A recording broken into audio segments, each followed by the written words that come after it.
au chapitre E du rouleau d'Esther, et je vais prendre mot à mot.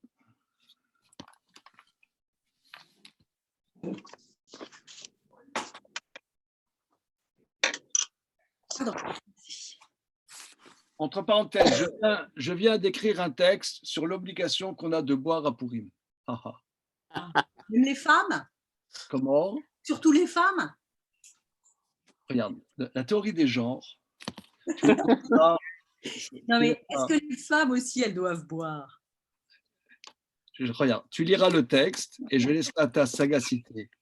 D'accord. Ok? Ouais, j'espère que oui. On verra. Alors,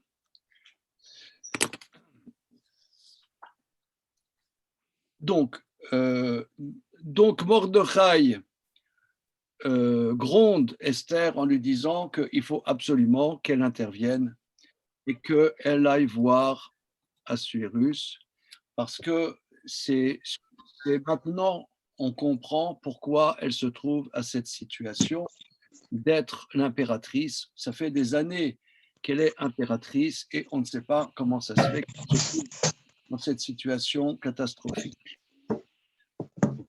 Et elle dit, va rassembler tous les Juifs de Suse, la capitale, jeûner 3 jours et 3 nuits, et nonobstant le fait que je n'ai pas été convié par Assuérus, je vais y aller à Sherlokedat, pas selon la loi, et qu'Acher Avati, perdu pour perdu, je joue mon Vatou. Voilà, mon Vatou. Alors, on a analysé ça longuement la semaine dernière. Je ne reprends pas. Le verset est Vayi bayom ashlishi, vatilbash Esther malchut, vatamol bachatsa bet ameler apenimit, nochar bet ameler, vameler yoshev al kise malchuto bevet amalchut nochar petar habayit. Ce fut le troisième jour de jeûne. Alors, il y a des discussions sur le timing. Il y en a qui disent c'est 13, 14, 15. Il y en a qui disent 14, 15, 16 Nissan. Soit c'est 13, 14, 15 Nissan, soit 14, 15, 16 Nissan. Alors, pour l'élite, j'ai bien dit l'élite qui était avec nous dimanche matin, nous avons analysé cette question. Pour les autres, tant pis. Tant qu'on est là-dessus, moi j'ai juste une question. Oui. Parce que c'est quoi le jeûne? Je ne comprends pas le jeûne pour l'instant. Quel jeûne? Pourquoi elle demande de jeûner? Pourquoi, de manière générale? Il y a beaucoup de jeûnes, mais c'est quoi le truc du jeûne? Le truc du jeûne. Le truc du jeûne. Alors, Narmani explique ça, c'est rapporté dans le Mishnah Berurah, que lorsqu'il y a le temple de Jérusalem, on fait une faute, on achète un animal qui est offert sur le temple, sur l'autel, d'accord? Bien. Alors, on achète un animal, moi je ne sais pas exactement combien ça coûte, bon, on achète un chevreau, on achète un bélier, on achète un taureau.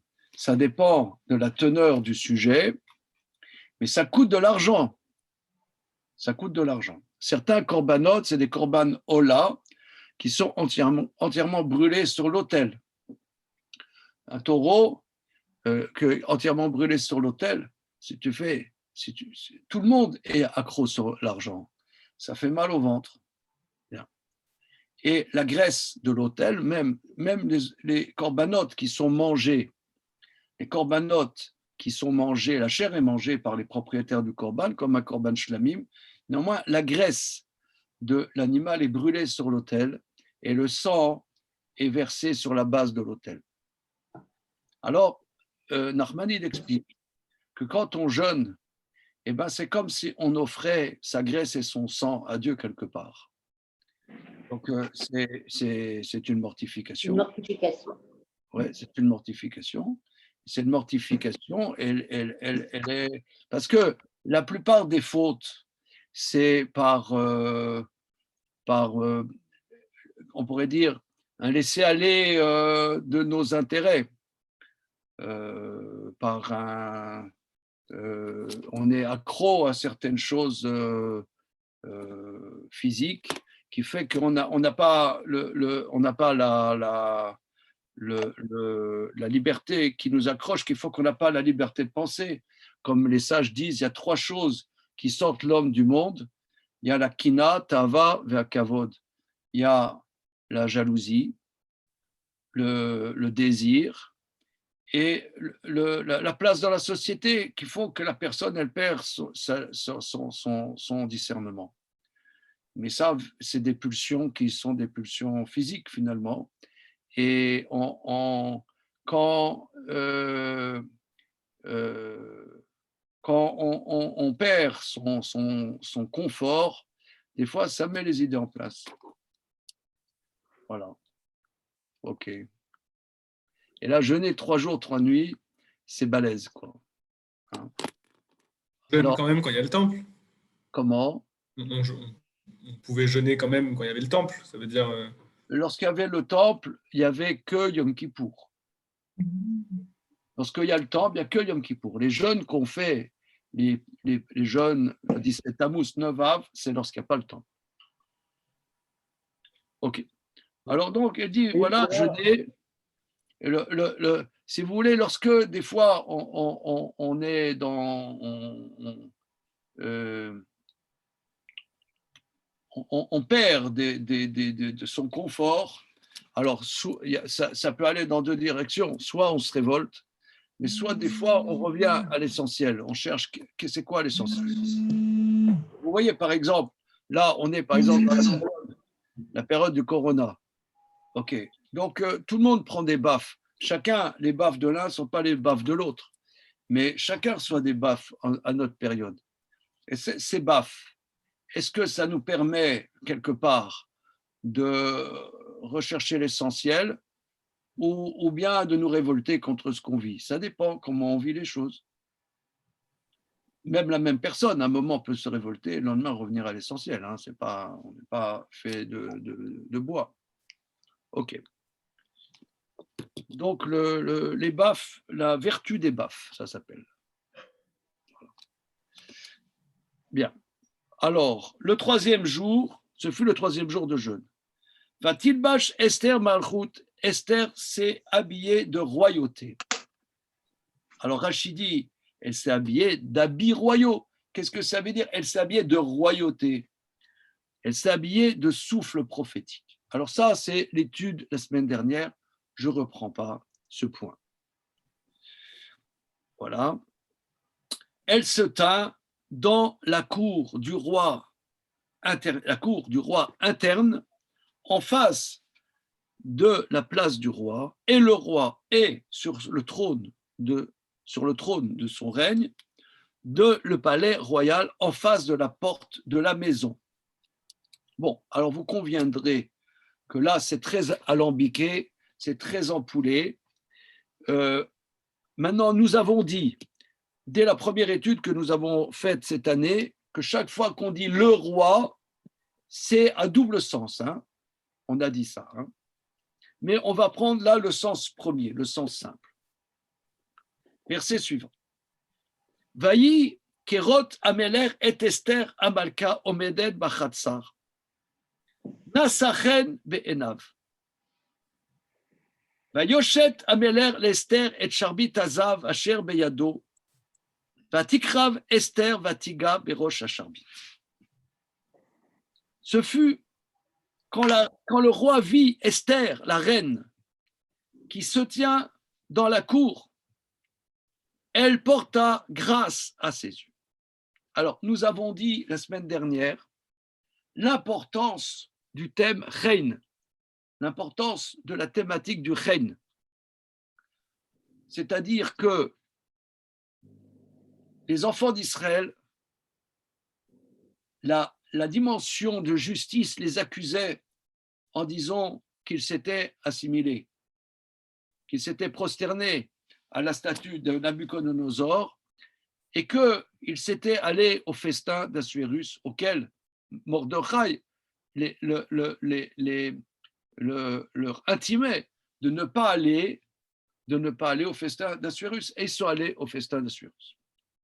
Donc là, ils étaient complètement assimilés. Donc, quelque part, on a dit que Mordechai avait compris que ce décret d'extermination était justifié. Mais Esther, elle est allée voir le roi, c'est-à-dire Akadosh Baruch Hu,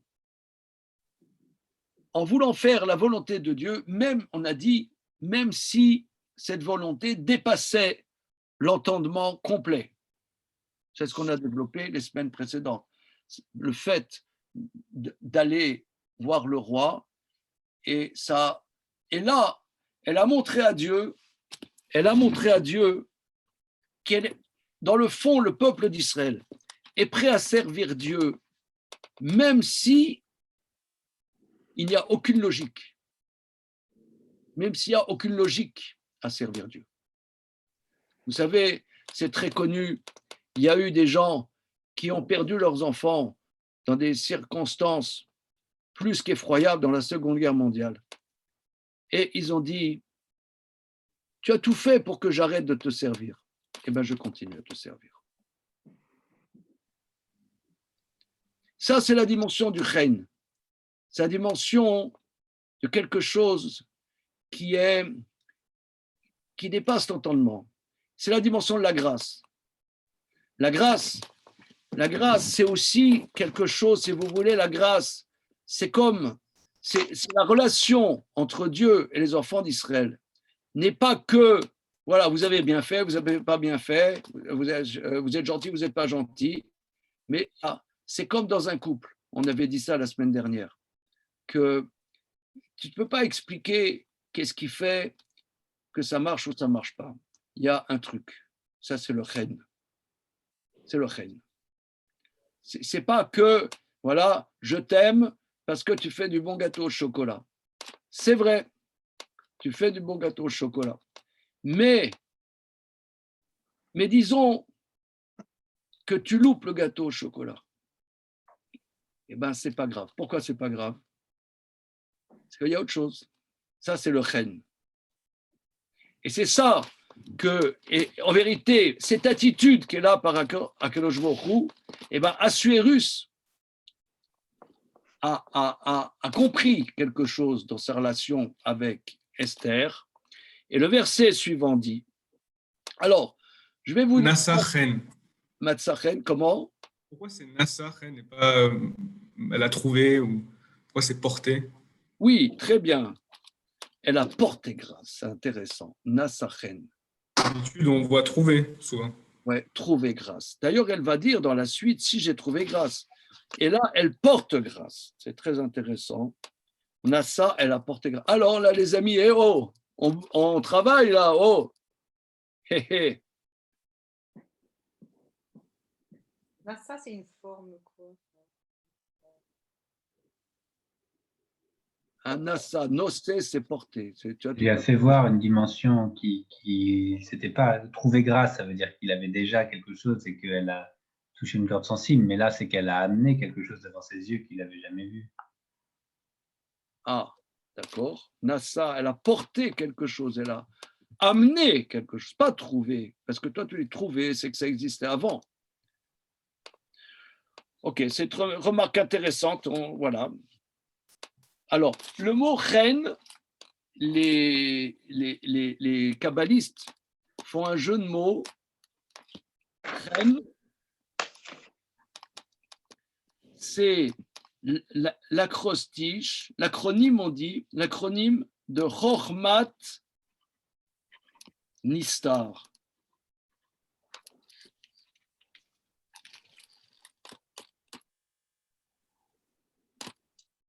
La science secrète. C'est Chet Nun, c'est la science secrète.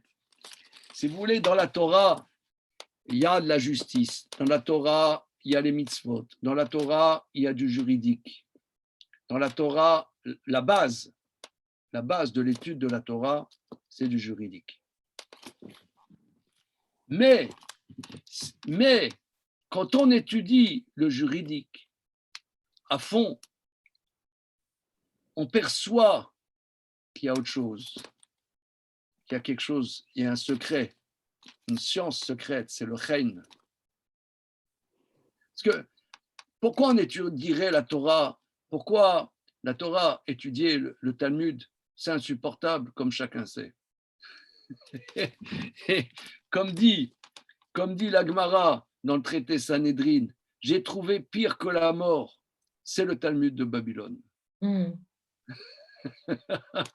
Mais alors, pourquoi on aime ça? Pourquoi on aime ça? Parce qu'on sent qu'il y a un truc, il y a un secret là-dedans. C'est le règne, la Chochmat Nitzar. Tous les plus grands talmudistes, les plus grands décisionnaires sont aussi des kabbalistes. Ça n'existe pas. Un grand décisionnaire qui n'est pas un kabbaliste. Ça n'existe pas. Tous. Dites-moi le nom d'un grand décisionnaire, je veux dire, c'est un kabbaliste. Dites-moi un nom. Allez hop, on bosse. Rabbi Yosef Karo, par exemple. Très grand kabbaliste. Élève de Rabbi Shlomo El-Kabetz qui a écrit le Lecha Dodi. Très grand kabbaliste. Tellement grand kabbaliste, Rabbi Yosef Karo, que quand il étudiait, il y avait un ange qui venait lui dire des secrets de la Torah. Et il a écrit dans un livre qui s'appelle Magid Mesharim, il a écrit ce que cet ange lui dictait. C'est un livre qu'on a. Hein. Ok. Alors, on continue. Dans les générations plus récentes, le Gaon de Vilna, on pourrait dire, qui a révolutionné l'étude du Talmud il y a 250 ans, était aussi, a renouvelé aussi l'étude de la Kabbalah. Ça va ensemble. Maïmonide, il y avait une dimension kabbalistique ou c'est trop... Ça, c'est mon sujet préféré.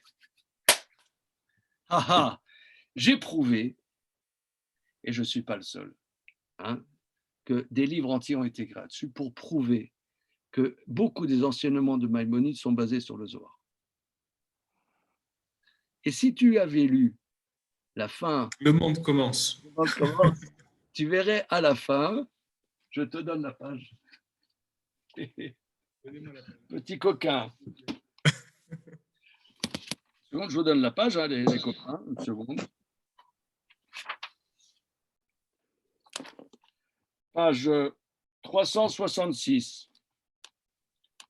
En note en bas. Attention, c'est toujours les choses les plus trucs, c'est toujours en note, hein, vous le savez ça. Le débat est ouvert pour savoir si Rambam, maître de tous les décisionnaires, était kabbaliste. Une tradition enseigne que le Zohar écrit par Rabbi Shimon Bar Yochai se transmettait de manière secrète de Gaon à Babel et ensuite était transmis uniquement aux grands de chaque génération. De cette manière, Rambam reçut le Zohar étant le grand maître de tout le Moyen-Orient lorsqu'il était en Égypte. Ainsi, le Zohar se transmit-il jusqu'à la volonté et la décision d'ouvrir son enseignement en Espagne à la génération de Rabbi Moshe de Léon. Je donne les références à ça. Ça se discute. Hein. Je dis le débat est ouvert, mais des très grands maîtres, ce que je vous ai dit là, c'est j'ai rapporté de très grands maîtres. Ok. Alors, on continue. Il y a dans Maïmonide, de manière systématique, des passerelles entre ce qu'il dit et la Kabbalah. C'est presque systématique. Mais encore faut-il savoir étudier Maïmonide. Alors, on y va. Non, parce qu'on a l'impression que Maïmo, c'est un prof à la Sorbonne, propre sur lui, sans tache de harissa sur sa chemise, tu vois, le mec. Non, il vient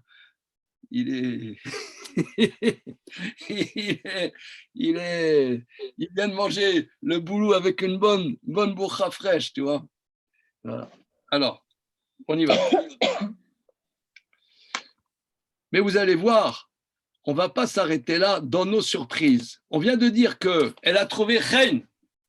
Donc le reine, donc c'est quelque chose qui dépasse le pur rationnel. Voilà. Vayoshet Ameler les Esther et Charbit Aza Vacher Beyado. Il a tendu le roi le sceptre d'or qui était dans sa main. Donc on a vu à la fin du chapitre d'Alet, elle a dit, mais si on va voir le roi et qui ne tend pas son sceptre d'or, on est exécuté. Or là, voilà, il tend son sceptre d'or. Vatikrav Esther, elle s'est approchée Esther, Fatiga Berosh Hacharbit, elle a touché l'extrémité du sceptre. Alors regardez là, comme je suis désolé, j'ai des addictions, en particulier au rouleau d'Esther. Alors, j'ai trouvé un commentaire d'un maître contemporain qui s'appelle Rabbi Avram Tzvi Kluger, qui est en Israël à Beth Shemesh. Et c'est mon fils Simcha qui m'a fait découvrir cet auteur contemporain. Et il rapporte un enseignement chassidique sur le mot charbit. Alors, je ne sais pas si ça va vous plaire, que charbit, c'est l'acronyme de Rabbi Israël Baal Shem Tov.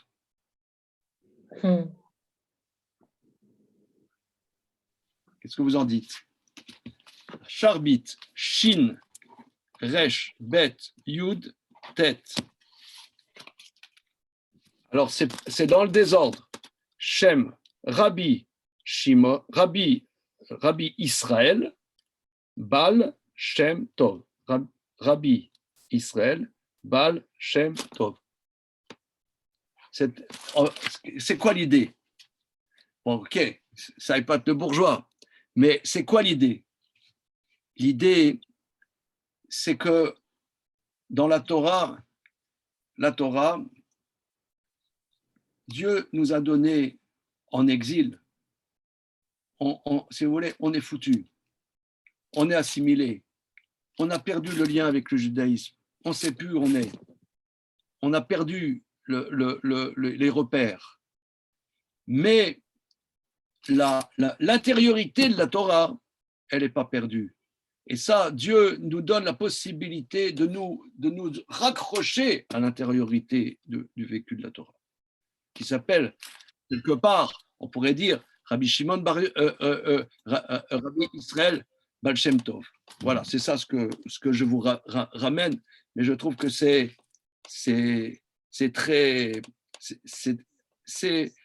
sympathique et profond à la fois. On va continuer. Verset Gimel.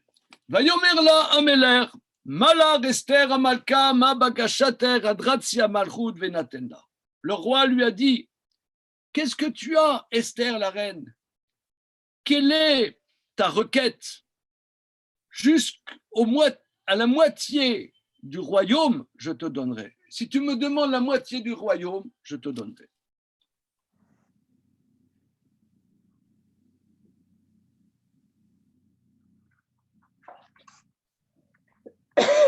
Comme Esther.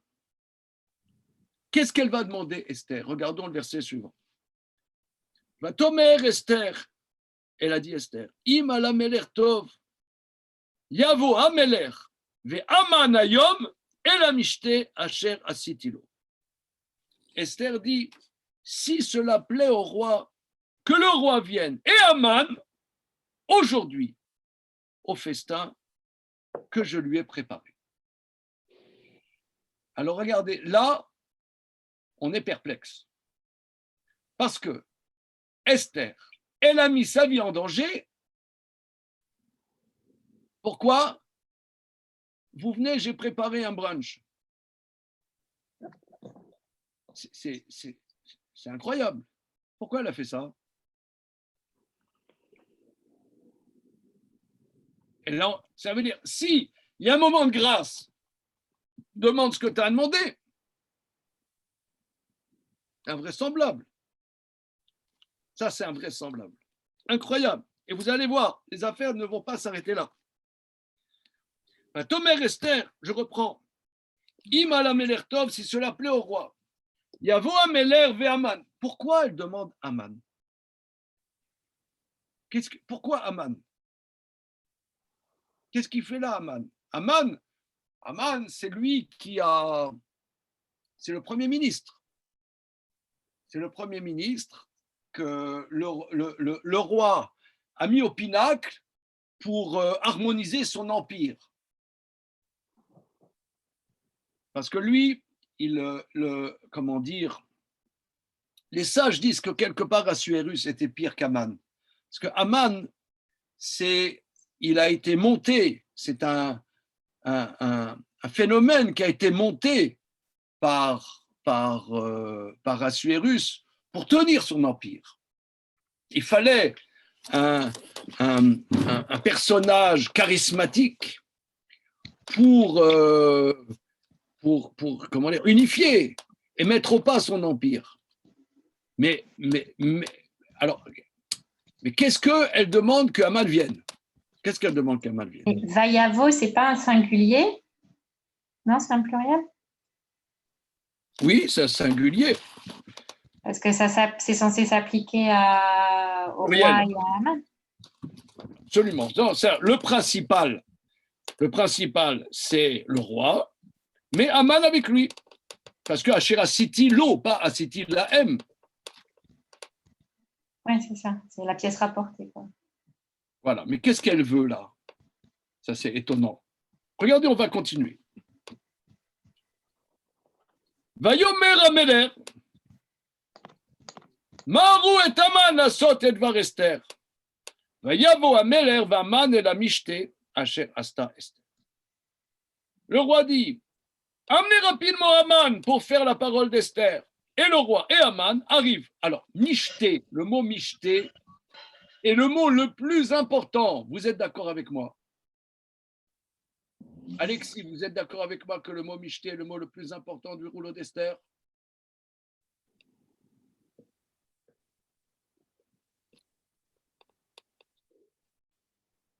Le plus Oui, mais sympathique. je brûle de comprendre pourquoi. Comment? C'est le festin. Non, ce n'est pas le festin. On traduit bien. Attention. Michté, c'est quoi? C'est le repas? Là, allez, les amis, là. Bonsoir, Lisa. Bonsoir, c'est le banquet. Le banquet. Oui, mais est-ce que Lisa, tu peux nous traduire bien le mot michté? Ah non, si les autres peuvent pas, moi non plus. Oh. Allez, Laurence. Ah voilà, Laurence. Vous pouvez mettre le micro là-bas. Ça vient de l'ishtot, Ça vient de l'ishtot. de boire. Boire. C'est-à-dire que le mot, c'est-à-dire c'est plutôt, je ne sais pas en français s'il y a un. C'est l'apéro. C'est la surprise de ce soir. C'est l'apéro. À la beuverie, moi, je dirais. À la beuverie, c'est très bien. Il est très bon. Vous savez où est-ce qu'il est? Il est à Nice à l'heure qu'il est. Voilà, évidemment, vous voyez, c'est les étincelles de sainteté qui viennent pour expliquer la Torah. Donc voilà, l'apéro qui vient, c'est exactement ça. Bon, mais l'apéro, ce n'est pas une bonne traduction sur ton respect. C'est très bien en cela qu'un apéro, le principal, c'est la boisson. À la beuverie. À la beuverie, c'est bien. Pillard, c'est très bien. La beuverie, c'est bien. Mais il y a encore une connotation dans la beuverie de rouler sous la table. Hein. Oui. Mais là, je ne sais pas, un mot, le principal, c'est la boisson. Apéro, entre apéro et beuverie, mais je ne trouve pas le mot en français. Pochetronné. Comment? Pochetronné. Au pochetronné, Il y a trop de connotations négatives. Non, c'est négatif. Bon, vous allez me dire qu'un repas qui est basé sur la boisson, c'est pas l'eau minérale. Hein. Non. Hein? Ou alors, c'est plutôt de l'eau ferrugineuse, comme dirait le poète. Ferrugineuse. L'eau ferrugineuse. Voilà. Qui a dit l'eau ferrugineuse? Pia. Non, d'accord, mais qui est l'auteur de cette... Ah. Bourville. Bourville. Bourville. Bourville. C'est bon. L'eau ferrugineuse. Donc ici, c'est vraiment l'université de tous les savoirs. Il y a Bourville, l'apéro, la pétanque va arriver dans 2 minutes. Alors, ok. Alors tout ça pour dire que michté, c'est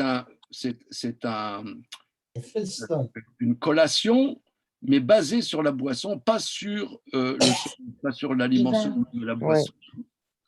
Alors qui viennent, or ça, par exemple, le repas de Pourim, ça s'appelle le michté de Pourim, ça ne s'appelle pas la Séouda de Pourim, ça s'appelle le michté. C'est le michté. Se saouler. Se saouler. Alors, on va voir ça doucement, ok?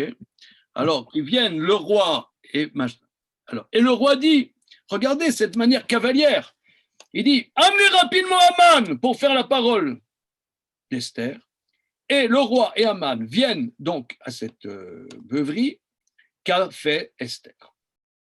Pourquoi il est tellement pressé de faire ça? D'autre part, c'est son premier ministre, c'est cavalier de le dire. Vous savez, il y a quelques années, il y a 3 ans, à Jérusalem, j'étais allé avec 2 de mes fils à une conférence d'un professeur à l'université, professeur de l'université hébraïque de Jérusalem sur décryptage des médias. Et le sujet était comment Hitler était présenté au cinéma. Bon, c'est un sujet comme un autre. Hein. Et alors, c'était très, très intéressant parce qu'il a rapporté des films de 1923, 24, 25, où il était à l'époque un des meneurs du parti d'extrême droite en Allemagne. Et il a montré à travers des bouts de films comme quoi, au départ, il mettait, bon, dis-moi, Adolphe, tu te mets là, mets-toi là, regarde, Adolphe, Adolphe, là, voilà, regarde, par rapport à la caméra, tu te mets là, Adolphe. Il a montré qu'au départ, il n'y avait aucune dévotion, ils l'ont monté. Ils ont monté Adolphe. Ils lui ont appris comment faire. Mais il a été manipulé. Et après, il est devenu ce qu'il est devenu. Mais c'était très impressionnant, comme quoi au départ, ses potes, ils n'avaient aucune dévotion à son égard. Ils disaient, voilà, et avec les bouts de film, il était là, ils étaient en train de le filmer, en train de faire un speech, il y a quelqu'un qui passe devant, et ben il est resté dans le film. Il a dit, mais 5 ans après ou 6 ans après, quelqu'un passerait devant, on lui couperait la tête. Que quelque part, il a été fabriqué comme un produit pour une certaine fonction. Et là, on voit que le roi manipule Aman. Il dit, amenez vite Aman. Et il vient. Moi, j'arrive. Il arrive. Mais on voit que c'est quelqu'un, tout le monde doit se prosterner à Aman, et c'est le roi qui a décrété qu'on se prosterne à Aman. Le Maharal de Prague, dans son livre sur Hanouka, dit que quelque part, Assuérus est premier dans l'impiété par rapport à Aman. Aman qui est son jouet, comme on voit ici dans ce verset.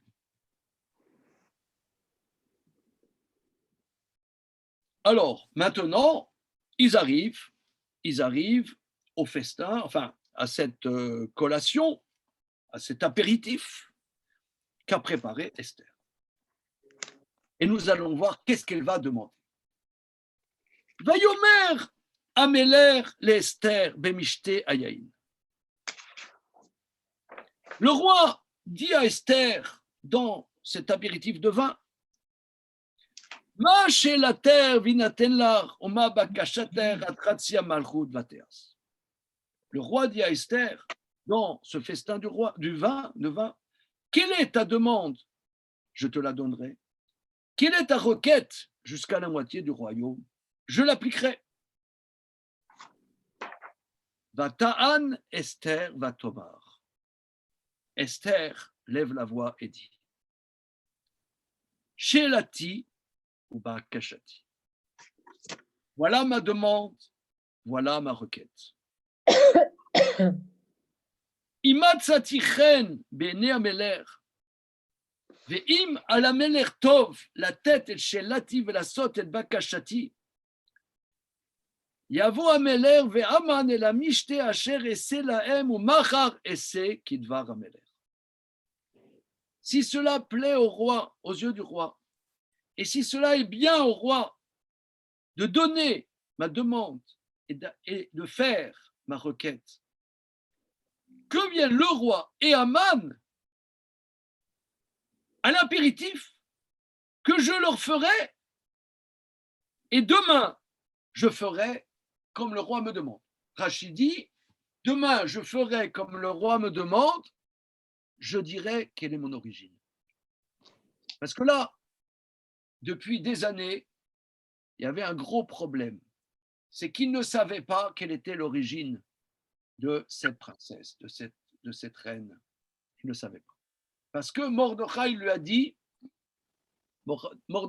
dit, surtout ne révèle pas que tu es d'origine royale. Parce qu'elle était descendante du roi Shaoul. Pour que le roi te laisse tranquille. Pour qu'il t'abandonne. Parce que c'était il a un pouvoir absolu, c'est Assuérus. Mais il n'a pas un pouvoir absolu sur sa femme. Peut-être c'est ça qui l'a attiré quelque part, qu'il y a quelqu'un qui lui échappe à son pouvoir. Quelque part, elle a une personnalité par rapport à lui. C'est un potentat, 127 provinces, potentat absolu.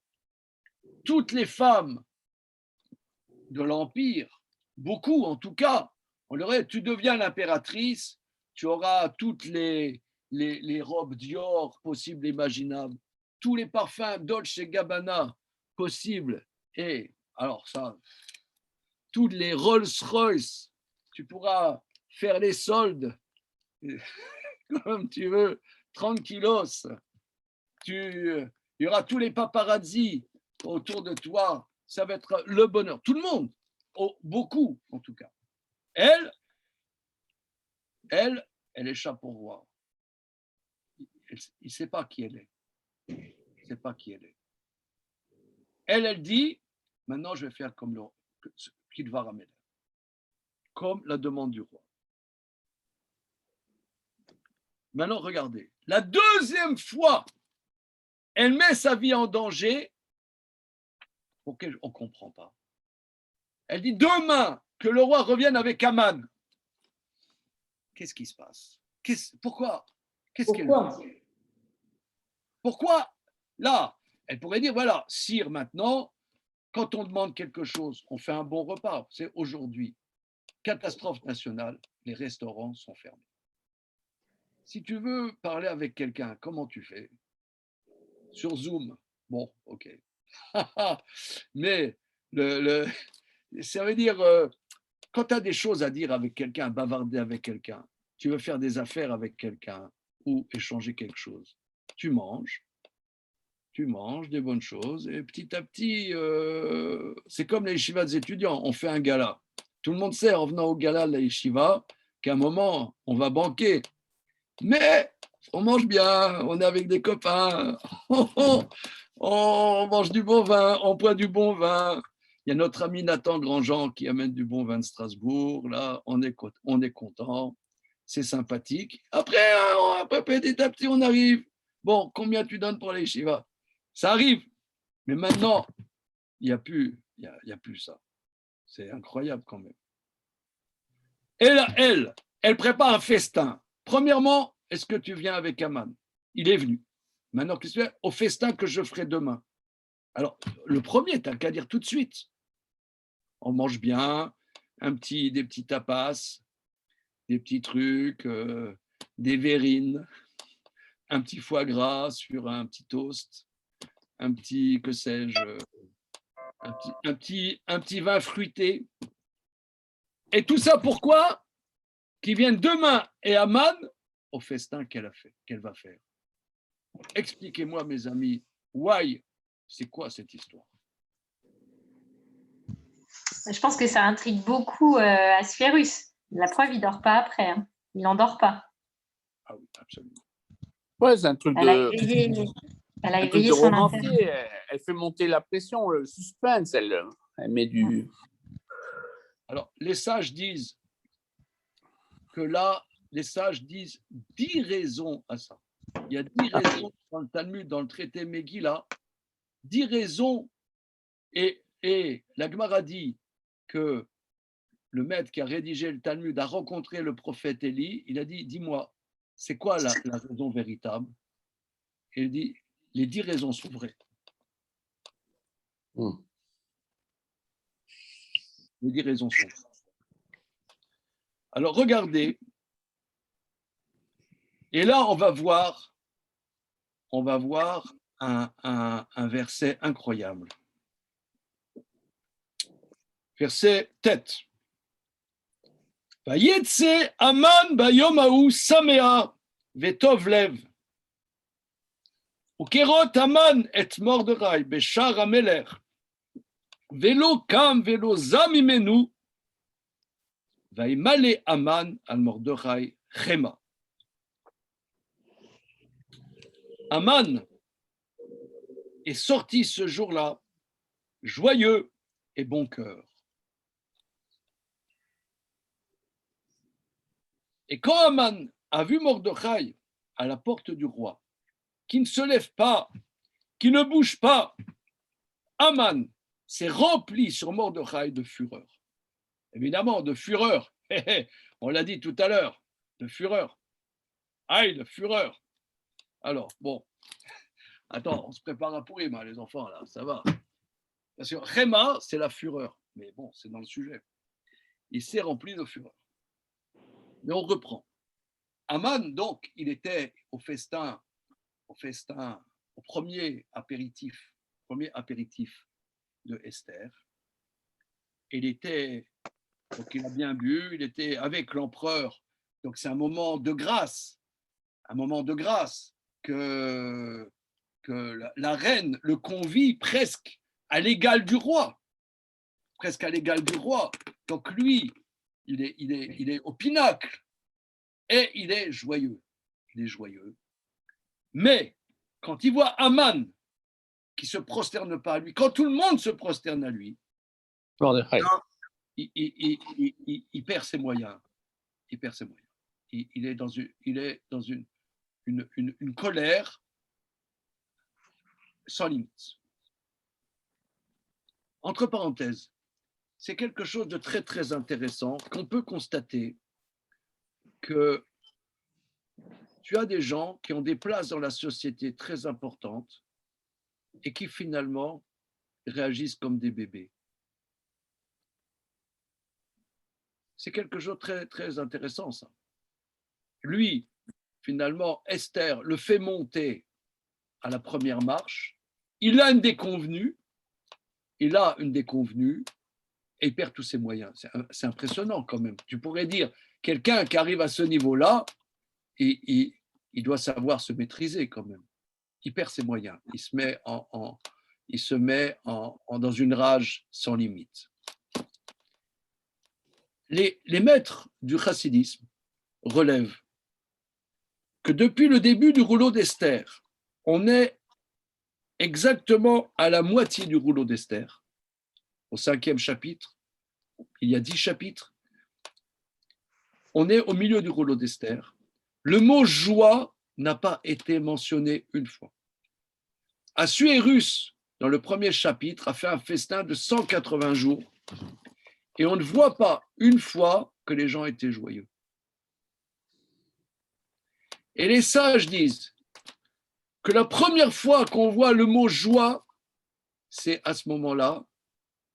Et c'est par ce mérite que Aman, nos maîtres disent, dans le traité Gittin, dans le traité Sanhedrin, qu'il y aura des descendants d'Aman qui vont se convertir, qui vont devenir des juifs, et qui vont pas seulement devenir des juifs, vont être des maîtres en Torah, de la transmission de la Torah.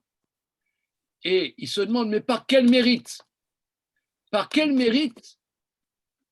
Par quel mérite ce salaud numéro 1 qu'on voit caractériel, il a une déconvenue, il pète un câble. Donc c'est vraiment un caractériel de première classe. Comment ce salaud qui a fait décret d'extermination du peuple juif, comment nos maîtres disent, les Bnei Manav, chez Aman, l'Amdou Torah Bnei Brak, les descendants d'Aman ont enseigné la Torah à Bnei Brak. Comment c'est possible que ce fumier, ce salaud de première classe, il a eu le mérite d'avoir des descendants, pas seulement qui sont devenus juifs, mais qui ont enseigné, qui ont transmis la Torah. C'est invraisemblable. Et Rabbi Elimelech de Lizensk, il dit dans son livre Noam Elimelech, il dit parce qu'il a la capacité d'être joyeux. On voit, il est joyeux. C'est super, non?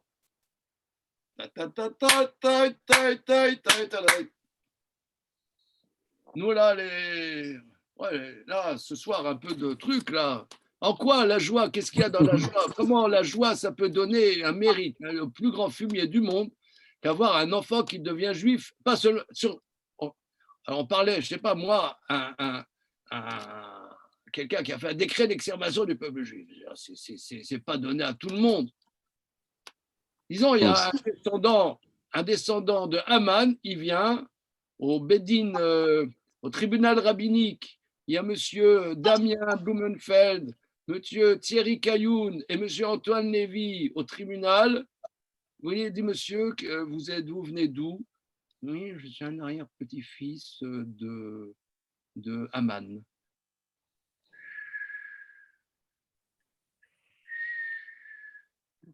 Je dirais, vous êtes mal barré, mec. Hein.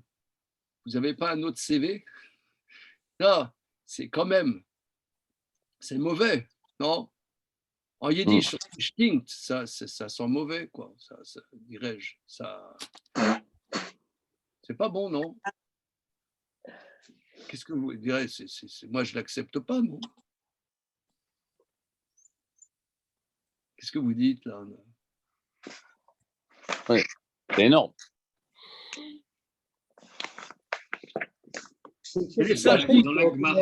Dans la Gemara, comment c'est la joie, c'est le saméar Je n'ai pas entendu. de Haman.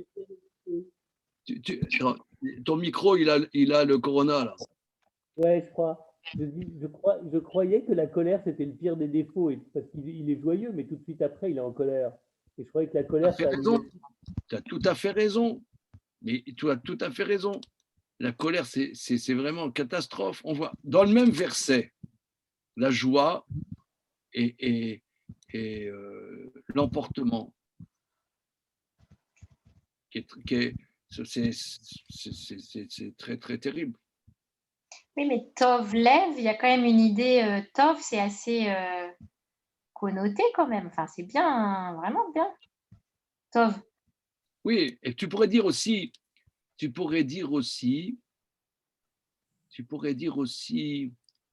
que c'est une joie imbécile. C'est une joie complètement imbécile, puisque c'est une joie qui est bouffie d'orgueil. Parade, ouais, de parade. Et confit d'orgueil, dit voilà, je suis avec le roi, ouais, c'est le jour de gloire est arrivé, les potes, 0, 0, 0, 0. Là, lâche-moi, je veux dire. Oui, mais Tovlev, c'est assez objectif comme appréciation. Hein. C'est vrai que. Ouais, c'est Tovlev, il y a quelque chose. Ouais. C'est surprenant.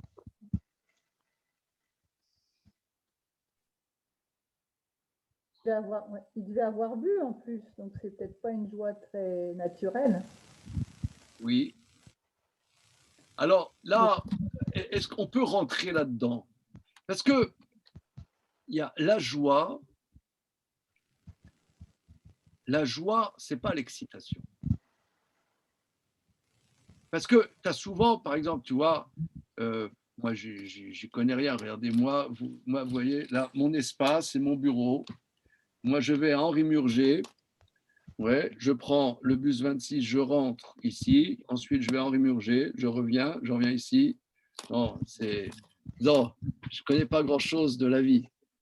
Mais disons, j'ai entendu qu'il y a chez des universitaires, dans les étudiants ou dans les grandes écoles, il y a des soirées où ils se biturent énormément. Vous n'avez pas entendu ça? Il y a des mots à ça, il y a des termes à ça. Beaucoup de micheté, beaucoup de micheté. Il y a des bitures. Mais le concept, me semble-t-il, c'est pas être content, c'est s'éclater, c'est s'oublier. Ça veut dire, tu vois, t'as le type, il est complètement, ou la nana, hein, excusez-moi, je veux pas, ils sont compressés et on va s'éclater, on va faire on va s'oublier, on va faire autre chose. Ça, c'est pas de la simcha, ça, c'est pas de la joie, c'est de l'éclatade. La joie, c'est pas forcément la simcha, disons. C'est la satisfaction. Or, la satisfaction est comme, tu dis Joël, Tovlev, c'est fort aussi, un cœur bon. Mais ce salaud, c'est quand même incroyable cette histoire.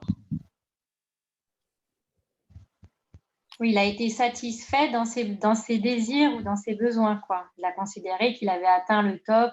Il y a une plénitude quand même. Il y a une plénitude. Alors, il y a une des explications. Qu'est-ce qu'elle voulait, Esther?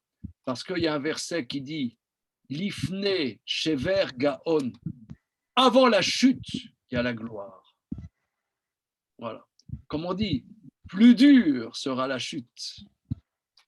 Elle lui a donné la gloire. Justement, quand tu arrives au pinacle, après, paf, c'est la chute. D'où la difficulté que chez l'humain, chez chacun d'entre nous, on aimerait être au pinacle. Comme dit le poète, je me voyais déjà en haut de l'affiche. Ouais, c'est vrai que c'était Rolling Stone, I can get no satisfaction.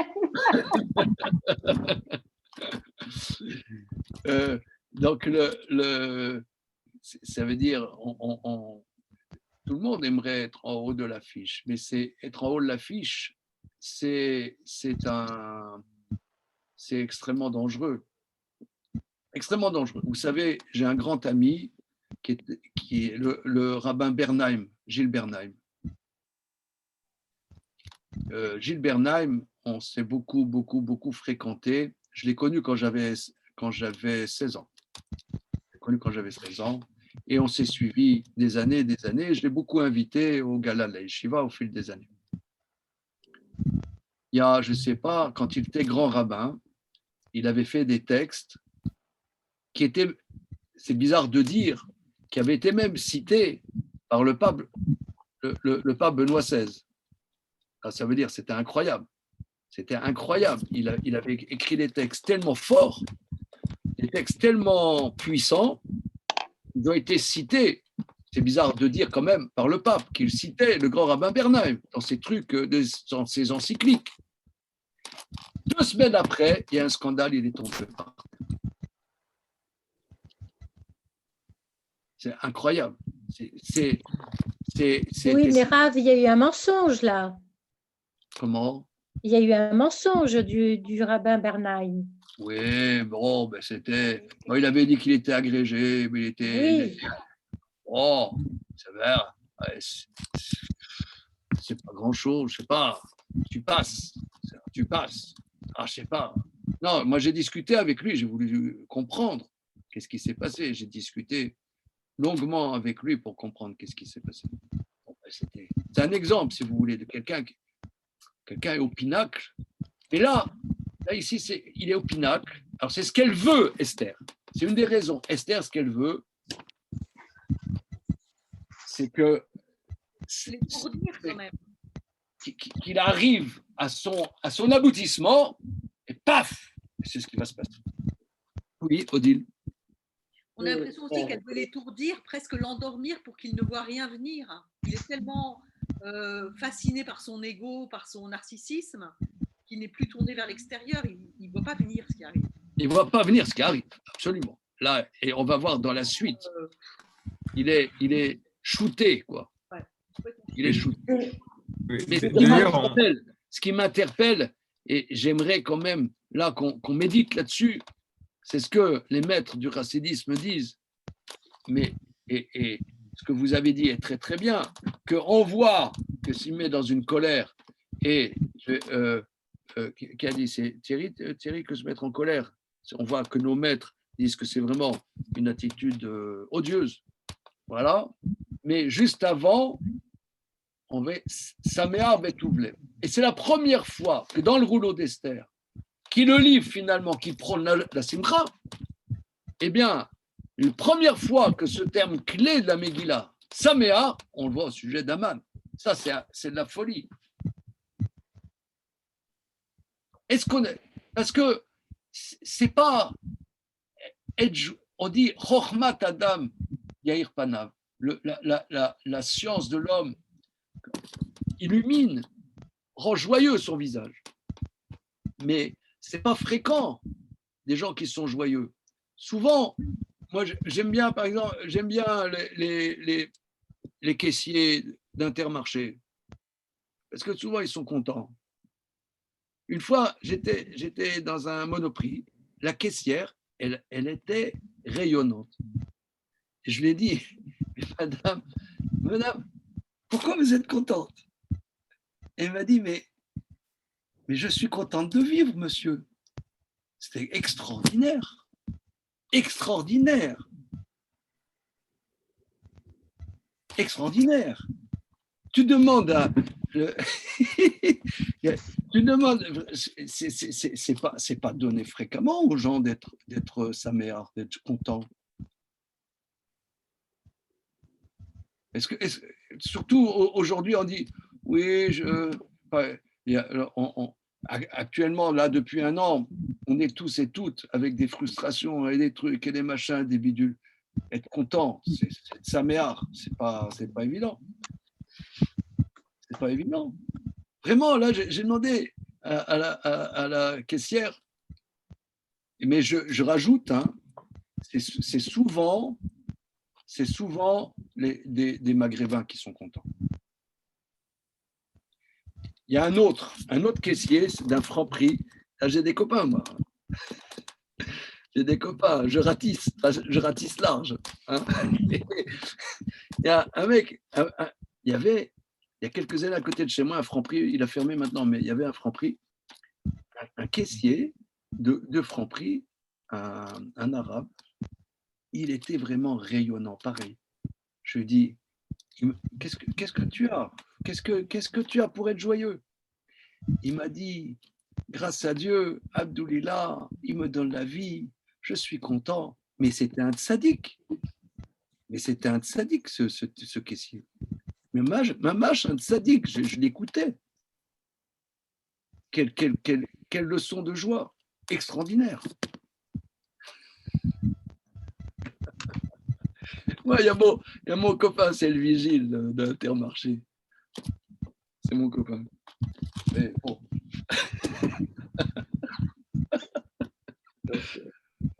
Tu connais, Damien, mon histoire avec le vigile? Damien, tu connais l'histoire avec le vigile d'Intermarché? Bon. Avec la photo. Avec la photo. Ouais. Mais on parle tout le temps.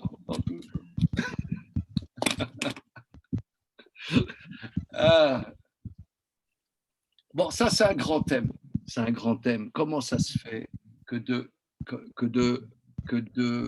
Haman descend un grand maître? Même, je vous rapporte parce que c'est très impressionnant. C'est dans le traité Baba Batra, si je ne m'abuse, page Kaf Aleph. Dans Baba Batra, il y a un enseignant aux enfants qui s'appelle Rav Shmuel Bar Shilat. Rav Shmuel Bar Shilat.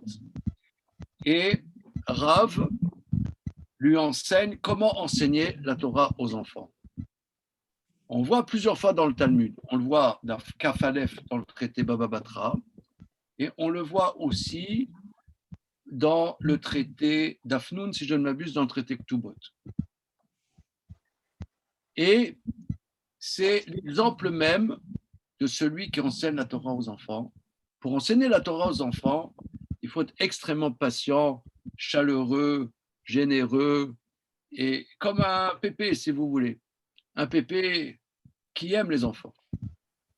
Et les kabbalistes disent, c'est Rabbi Menachem Azaria Mefano, un grand kabbaliste, il dit que quand nos maîtres disent que celui qui sait que les descendants de Haman sont convertis et les descendants de ces convertis ont enseigné la Torah dans le peuple d'Israël, qui est cette personne? C'est Rav Shmuel Bar Shilat. Et il ressort de cette explication de Rabbi Menachem Azaria Mefano que la base de Haman, c'était la cruauté. La cruauté, il a fait un décret d'exterminer les hommes, les femmes, les enfants, sans épargner nul, même les bébés. Et son descendant qui s'est converti, descendant du converti, parce que Rav Shmuel Bar Shilat n'était pas converti lui-même, était descendant d'un converti, ce Rav Shmuel Bar Shilat est l'exemple même de celui qui s'est enseigné la Torah aux enfants avec générosité. Il a réparé la faute de son ancêtre. C'est incroyable, ça. Bon, il faut creuser. Le Maharal de Prague a fait une grande thématique de ce sujet, mais je garde ça pour le repas de Pourim.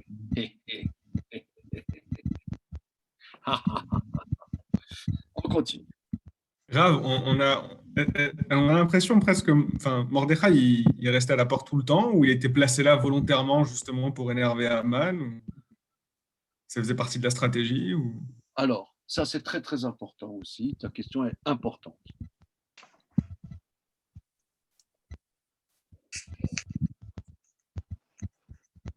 Rav Eliezer Dessler, Rav Eliaou Eliezer Dessler a fait une grande thématique de ta question, que Mordechai allait exprès devant Haman, il demandait où passait Haman pour aller exprès devant lui pour ne pas se prosterner.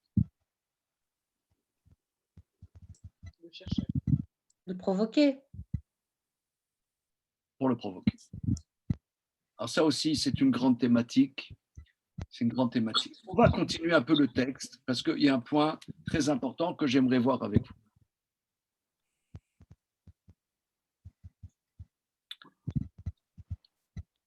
Verset Yud. Veitapek Haman, vayavo el beto, vaishlach, vayave et oava vezeresh ishto. Veitapek Haman, il s'est retenu, Haman, parce qu'il aurait pu dire à ses sbires, prenez-le, jetez-le au crocodile.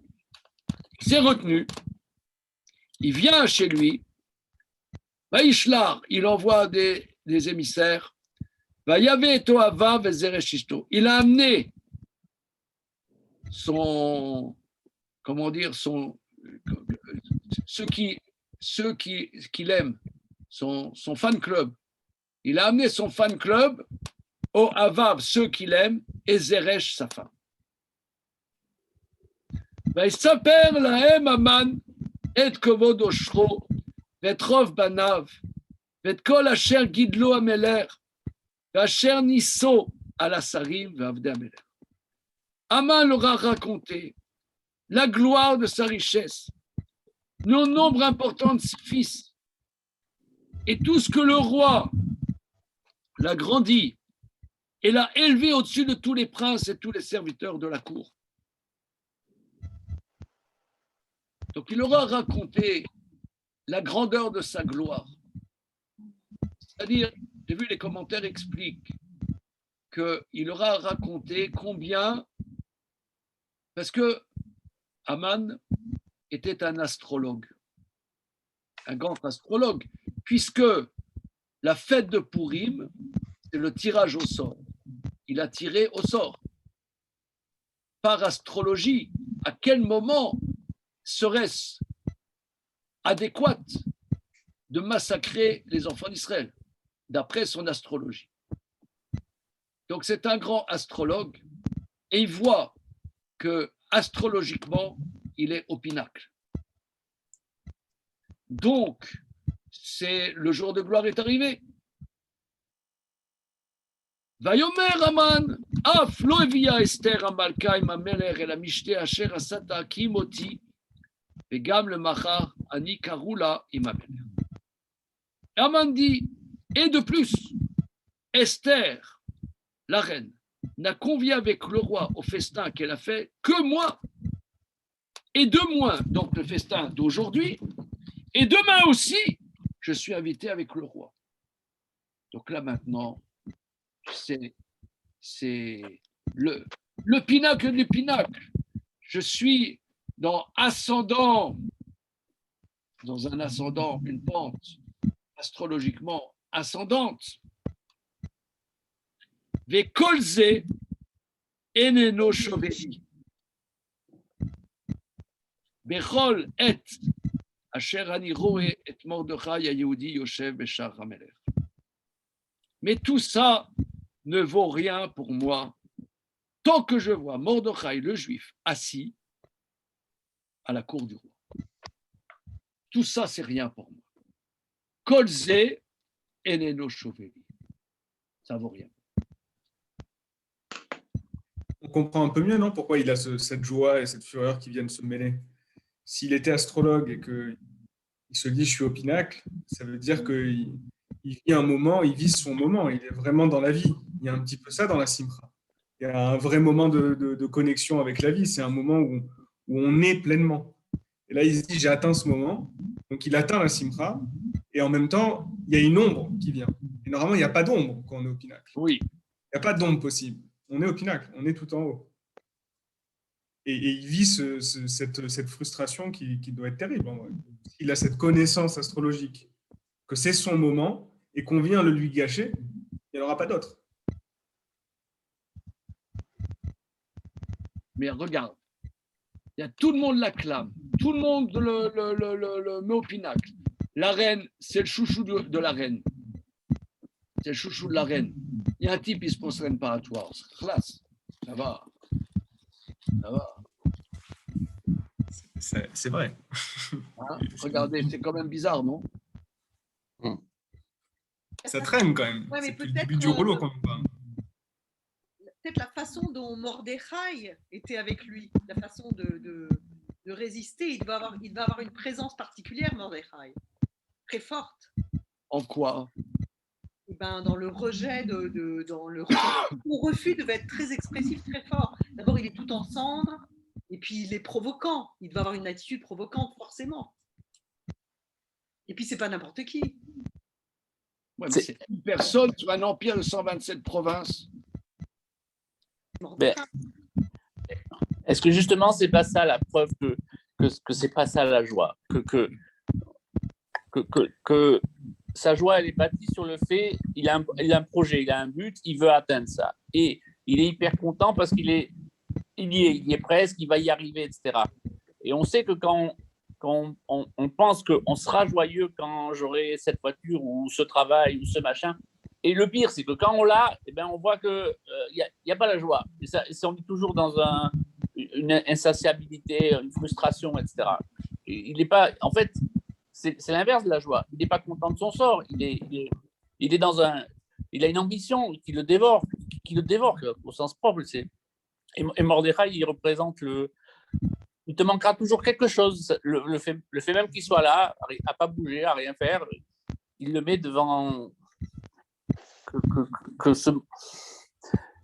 c'est par définition, c'est voué à l'échec, sa recherche de la joie. Si sa joie, c'est une ambition. Oui.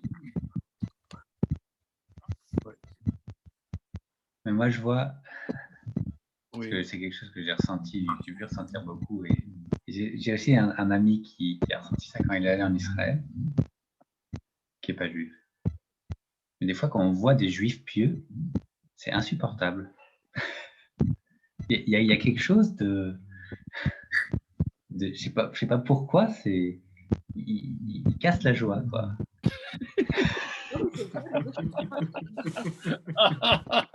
Non, c'est vrai, parce que mon copain il me racontait, il se baladait dans Mea Shearim, et il disait, j'ai jamais ressenti une telle hostilité, quoi. Il disait, j'ai ressenti un truc, là, c'était très, très violent, quoi.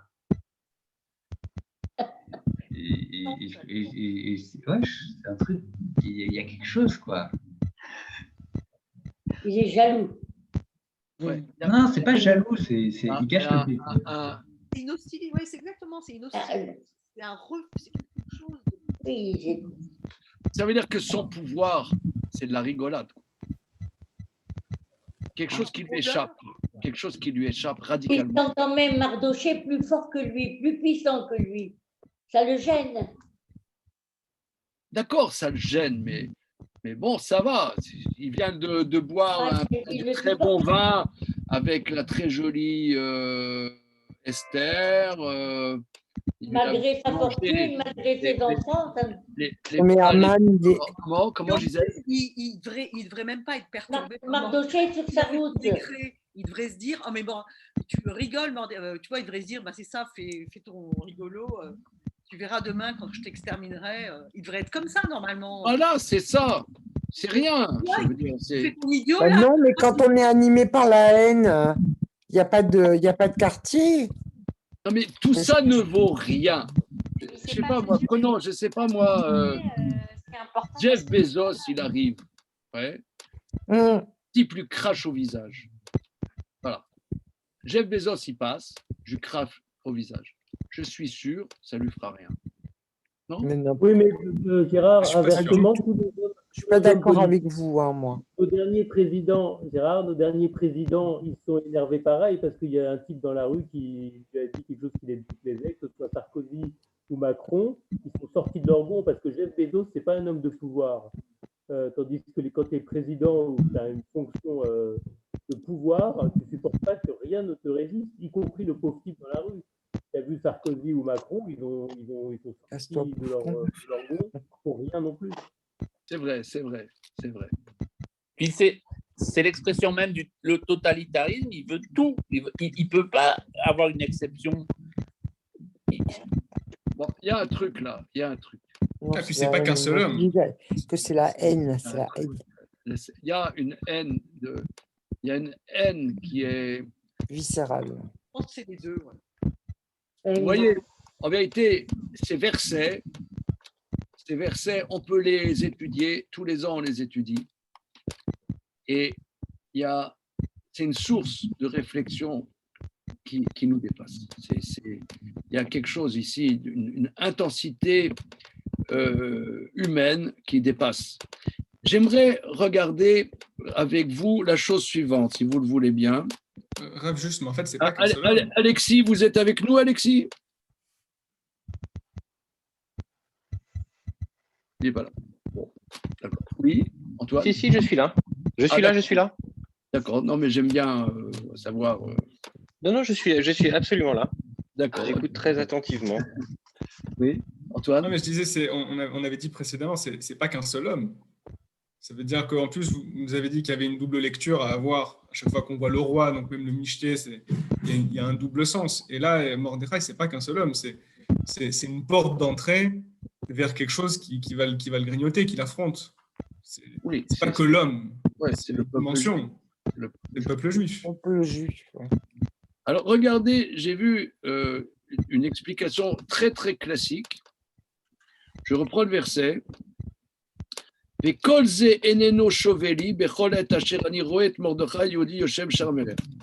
Tout ça ne vaut rien pour moi à chaque instant où je vois Mordechai, le juif, assis à la cour de roi. Regardez, Kolze Neno Shoveli, on dit que le nom de Dieu n'est pas écrit explicitement dans le rouleau d'Esther, mais il est en allusion presque tout le temps. Regardez ce qu'on appelle les Sofetevot, Kolze Neno, Ze Eneno Shoveli, les dernières lettres, c'est le tétragramme à l'envers. Yotke Vavke.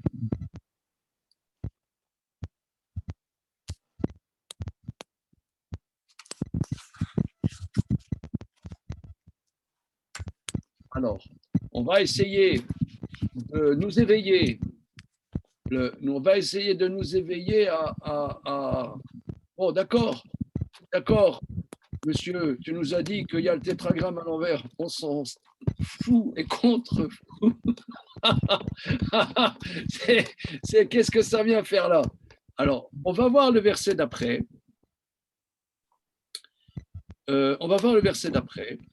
Et on reviendra à cette remarque. Vatomer lo zeresh ishto bechol oavav. Un bruit bizarre. Vatomer lo zeresh ishto bechol oavav. Yasu etz gavoa chamishim ama ubaboker emor lameler vetlu et Mordechai alav ubo im ameler el amishte samea. Vaitav adavar lifnei ha'et aman vayas ha'etz. Zeresh, sa femme, sa chérie, lui dit, et tous ceux qui l'aiment, son fan club, qu'on fasse un arbre haut de 50 coudées, et le matin, dit au roi, et qu'il pende Mordechai dessus, tu viendras avec le roi au festin, joyeux. Et la chose a plu devant Aman, et il a fait l'arbre. Moi, j'ai vu un commentaire là-dessus, Gérard, qu'en fait, sa femme, au lieu de lui dire « mais c'est rien, ce gars-là, regarde tout ce que tu as », elle va dans son sens, elle lui dit « ah oui, ça c'est grave ».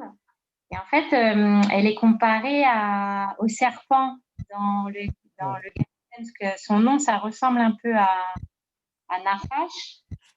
Et en plus, elle dit de faire un arbre. Tu vois, donc, tu as un parallèle avec, bon, je ne sais pas bien restituer, mais tu as un parallèle entre le Gan Eden et le serpent là, qui vient mettre le bazar et goûter aux fruits de l'arbre, quoi. Très bien, Razak, c'est le sujet, hein, c'est tout à fait le sujet. Mais il y a un de mes maîtres qui était à Nice, Rav Binyamin Ringer, Alav Hashalom, qui avait une yeshiva d'étudiants à Nice et qui est décédé en 1979. Quelqu'un d'extraordinaire. Il lui dit que toute histoire de Rollo d'Esther, c'est des histoires de couple. Nous avons vu les 2 fois dernières le couple Mordechai et Esther, où ils se parlent franchement. Ils ont des choses à se dire, ils se parlent. Ils parlent, ils s'écoutent, et quand ils ont quelque chose à dire, ils le disent. Ils ne se censurent pas.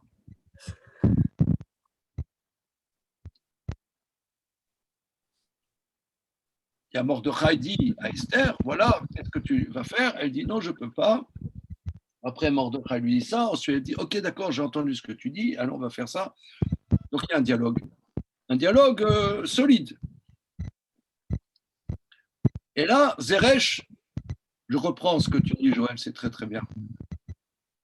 On lui dit, mais regarde, mon chéri, tout le monde est à tes pieds. Il y a un imbécile qui se prosterne pas.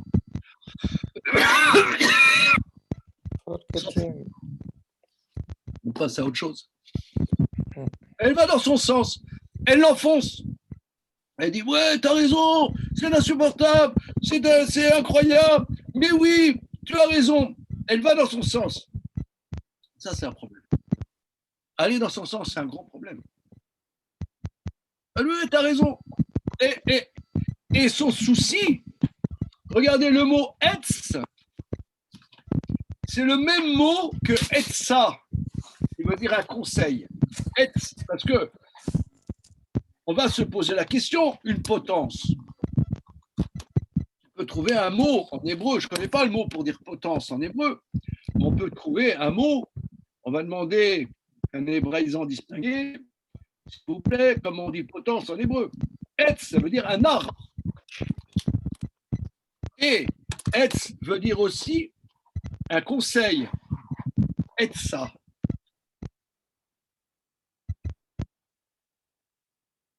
Etza, c'est un conseil. Donc il dit, faisons un arbre haut de 50 coudées. Entre parenthèses, une potence d'un seul tenant de 50 coudées, il faut le faire. Ouais.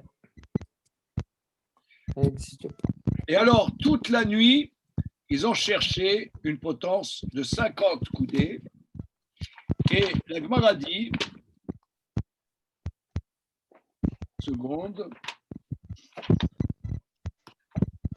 la seule chose qu'ils ont trouvée, c'était une planche de l'Arche de Noé sur le mont Ararat. Parce qu'on voit que Dieu a dit, tu vas faire un arche de 50 coudées de long. Un arche de 50 coudées de long. Donc, qu'est-ce qu'il a trouvé? C'est une planche qui faisait 50 coudées, parce que 50 coudées, ça fait 30 mètres. On n'avait encore pas découvert l'Amérique avec des séquoias de 30 mètres d'eau. Donc là, trouver un truc, ils ont trouvé.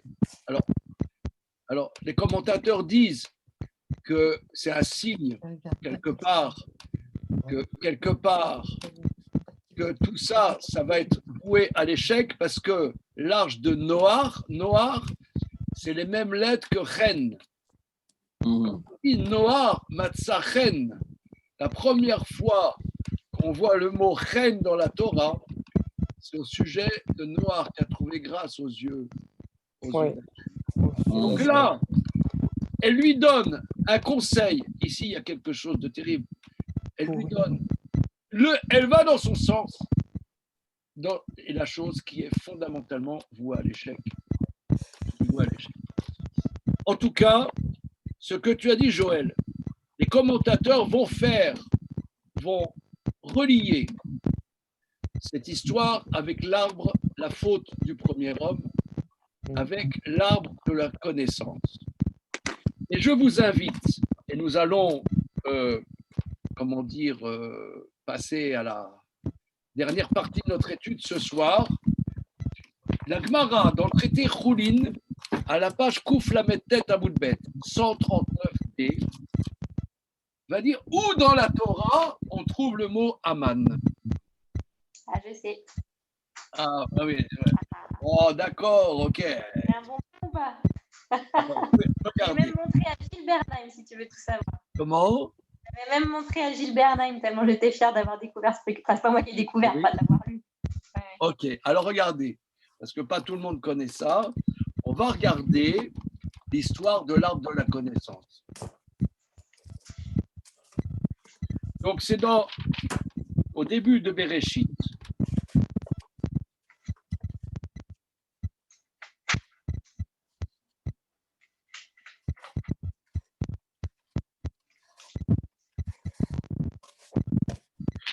Dans Bereshit, chapitre Gimel, verset Yudalev, verset 11. Chapitre 3, verset 11 dans la Genèse.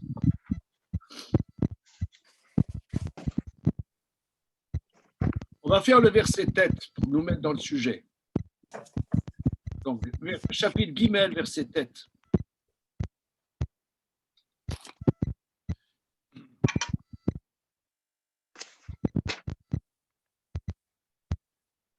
Oi, mais, la, vous avez les copains, le verset, c'est bon. Monsieur Guy, tu as? Je cherche. Ah, il faut trouver. C'est verset tête. Tête, ça y est. Voilà, donc chapitre Guimel dans Bereshit, verset 7, verset 9. C'est bon. Vaikra Hashem Elohim El Adam Vayomer Lo Hayeka.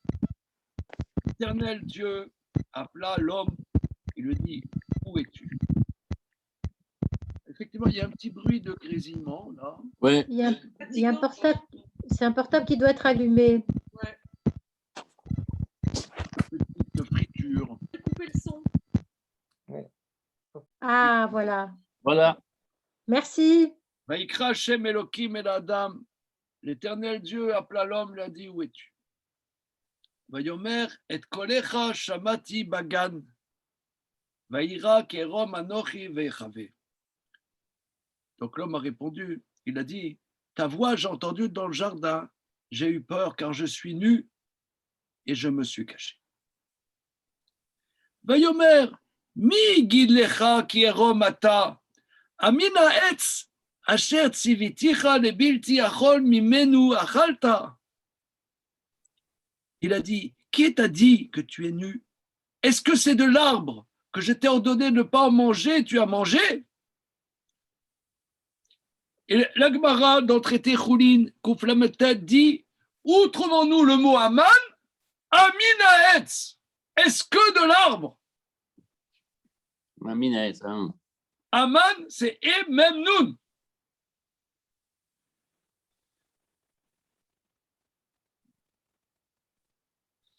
Alors, les amis, moi je me suis posé la question, d'accord, là aussi, si on peut dire, ça n'est pas que le bourgeois. Ok, on a trouvé, on est content, champagne pour tout le monde. Mais à part ça, qu'est-ce que ça nous enseigne? Qu'est-ce que nos maîtres veulent nous enseigner? Qu'est-ce que nos maîtres veulent nous enseigner en disant que on voit le mot Aman dans les 5 livres de la Torah? Ça nous enseigne quoi?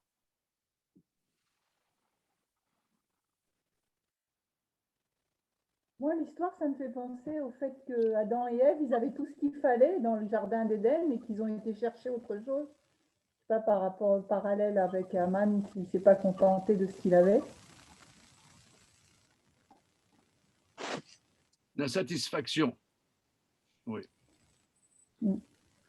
Peut-être. Aman, il est là dès le départ, quoi. Alors, regardez. Moi, je propose la chose suivante. Dieu, pourquoi Dieu il parle comme ça? Est-ce que de l'arbre de la connaissance tu as mangé? Rachi explique d'ailleurs.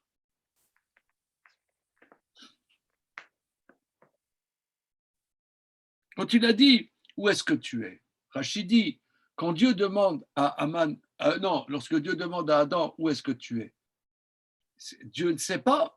Bien sûr qu'il sait. Alors pourquoi il dit où tu es? Est-ce que Rachi explique, c'est pour commencer un dialogue.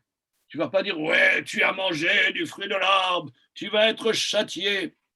Il commence à discuter, dis-moi mon coco, qu'est-ce que tu fais là? Dis-moi en ce moment, qu'est-ce que tu fais? Ça veut dire, c'est pour qu'il y ait un dialogue. Mais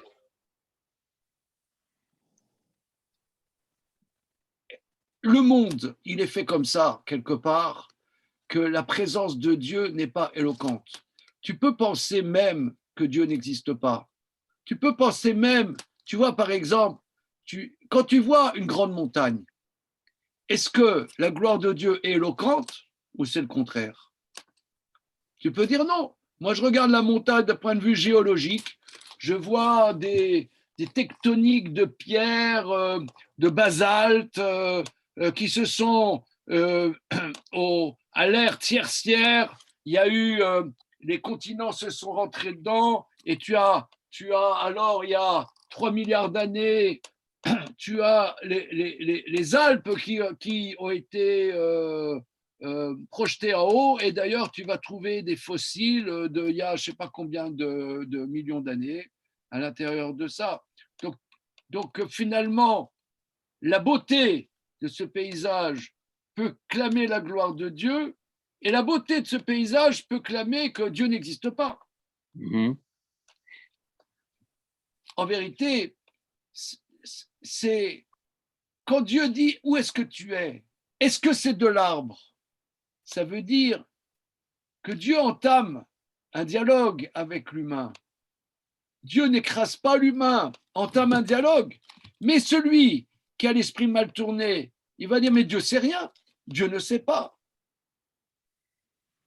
Il va dire « Moi, j'ai analysé scientifiquement les choses, je vois que Dieu ne sait pas. » Imbécile, triple buse!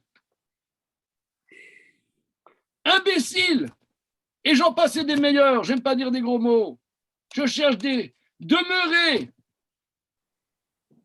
Mais si Dieu n'est pas éloquent, c'est justement pour que tu le cherches, pour que tu cherches une relation avec lui. Mais non, Dieu n'existe pas. La preuve, je ne le vois pas.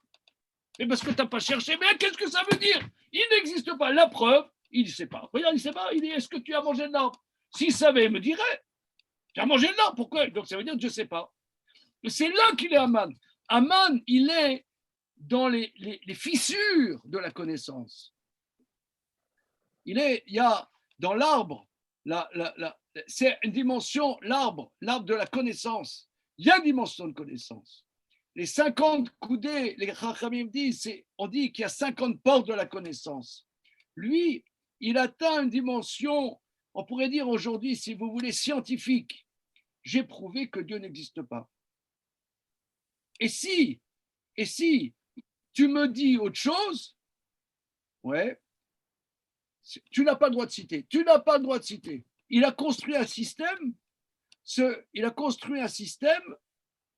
sur les béances qu'il y a dans la création. Mais ces béances, tu peux dire il y a des béances. Tu peux voir ces béances de deux manières. Soit Dieu nous donne la liberté, soit tu peux dire ah, il y a des béances, donc Dieu n'existe pas. Et lui, il s'engouffre là-dedans. C'est un système. C'est ça, l'arbre de 50 coudées. C'est l'arbre de la connaissance. C'est une connaissance absolue. Moi, j'ai prouvé scientifiquement, Dieu n'existe pas. Et il y en a, ils sont attachés à ce Dieu. C'est de l'obscurantisme. C'est de l'obscurantisme. Il ne faut pas m'énerver avec votre obscurantisme. Ah, j'ai vu à Mea Charim des gens habillés en noir. Et j'ai même entendu de sources sûres, j'ai lu dans le Nouvel Obs qu'il paraît qu'il y a des sectes en Israël qui le samedi ne prennent pas le téléphone. C'est incroyable. Ça, c'est vraiment au 21e siècle, des gens qui ne prennent pas le samedi le téléphone. Ça, je trouve ça inconcevable. D'abord, c'est une coercition religieuse. D'abord, laissant aux gens le choix de se déterminer. Qu'est-ce que c'est ces histoires?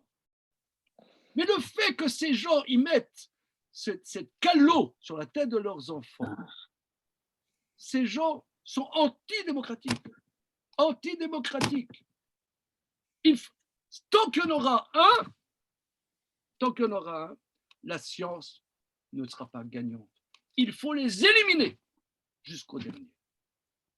Jusqu'au dernier. Et c'est ça en vérité. Kolze neno shaveli, tout ça ne me vaut rien. Parce que Dieu dit la même chose. Que tant qu'il y aura un Amalek, un Amalécite, Dieu il dit mon trône ne sera pas sur terre tant qu'il n'y aura pas un Amalécite. Et c'est une guerre totale en vérité.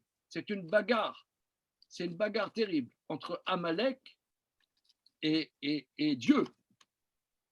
C'est ça, c'est pour ça que le nom de Dieu se trouve quand il dit tout ça, ça ne vaut rien, parce que pour Dieu aussi, tant qu'il y a un Amalécite, moi aussi, ça ne vaut rien cette histoire. Ça vaut rien. Regarde, on s'arrête là-dessus. Hein, on s'arrête là-dessus. Et il y a encore une session là avant Purim. Et on va essayer de. C'est des univers. Le Maïmonide dit qu'au temps messianique, les 5 livres de la Torah et le rouleau d'Esther. Donc, c'est infini. La problématique est infinie. Donc, on n'a pas la prétention de limiter l'infini. Et sur ces bonnes paroles, Merci, Rav. Merci, Raoul. Bonne soirée. Merci. Beaucoup. Merci beaucoup, Razak. Merci. Bye. Merci. Merci.